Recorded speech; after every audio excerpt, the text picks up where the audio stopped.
Hi, I'm Tom Turnbull with Next Phase Law, and I'm going to give you a quick overview of options to plan for your pet. If you have a pet that you love like family, like I do, you will want to make sure it's cared for if something happens to you. A pet trust is one of the best ways to do it. Most people assume they'll outlive their pets, but of course, life is unpredictable. A pet trust lets you set aside money and instructions to make sure your dog, cat, bunny, or even turtle gets the care they need no matter what. Here's how a pet trust works: you name a caretaker, someone you trust to love and care for your pet.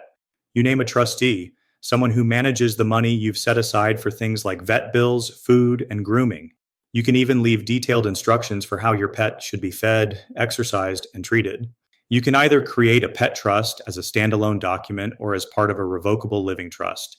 I recommend the second approach, that is, to combine it with your overall trust.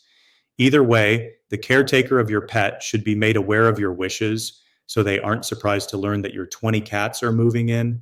The language itself can be super simple. For example, the trust creator could simply state that $10,000 will be set aside for the care of her pet rabbits and that the funds will be held in trust by a named bank, with anything left over going to a charity. By the way, a typical range to set aside for a pet trust is $5,000 up to $25,000. So if your pet is part of the family, and I bet they are, a pet trust is one of the most thoughtful gifts you can leave behind.